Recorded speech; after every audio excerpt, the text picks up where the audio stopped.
অন্তর্বর্তী সরকারের প্রধান হিসেবে দায়িত্ব নেওয়ার প্রায় 4 সপ্তাহ পর রাজনৈতিক দল ও জোটগুলোর সঙ্গে মতবিনিময়ে বসেছেন প্রধান উপদেষ্টা ডক্টর মোহাম্মদ ইউনূস।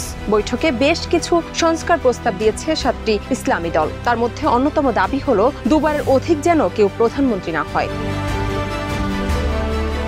31 আগস্ট প্রধান উপদেষ্টার বাসভবন যমুনার বৈঠক শেষে এ কথা জানান বাংলাদেশ খেলাফত মজলিসের মহাসচিব মাওলানা মামুনুল হক।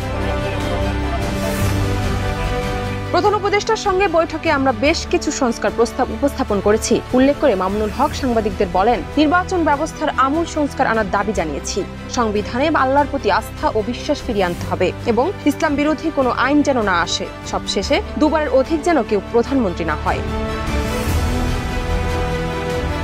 আন্দোলনের সব হত্যাকাণ্ড প্রয়োজনে ট্রাইব্যুনালের মাধ্যমে বিচার করতে হবে বলে জানিয়ে মাওলানা আরো বলেন, কাল বিলম্ব না করে আন্দোলনের সব হত্যাকাণ্ডে দ্রুত বিচার করার দাবি করি এবং হেফাজত নেতাকর্মীদের বিরুদ্ধে সব মামলা 1 মাসের মধ্যে প্রত্যাহার করার দাবি জানায়।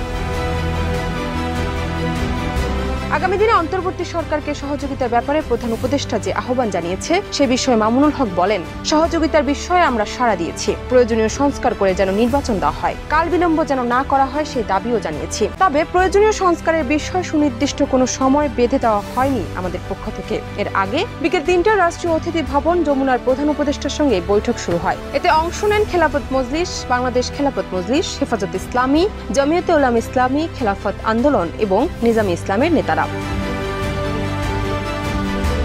তারও আগে 29 আগস্ট মির্জা ফখরুলের নেতৃত্বে একটি প্রতিনিধি দল প্রধান উপদেষ্টার সঙ্গে সাক্ষাৎ করেন। সাক্ষাৎ পরবর্তী সময়ে বিএনপির মহাসচিব মির্জা ফখরুল ইসলাম আলমগীর সাংবাদিকদের বলেন, রাজনৈতিক দলগুলোর সঙ্গে পর্যায়ক্রমে উপদেষ্টার মত বিনিময় করার প্রস্তুতি চলছে।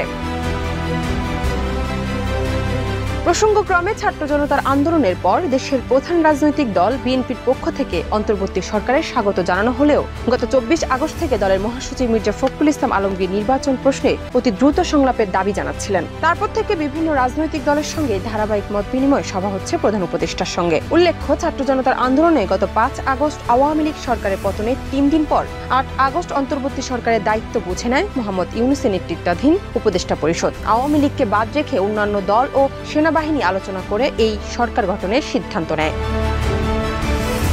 ডেস্ক রিপোর্ট, দেশ রূপান্তর।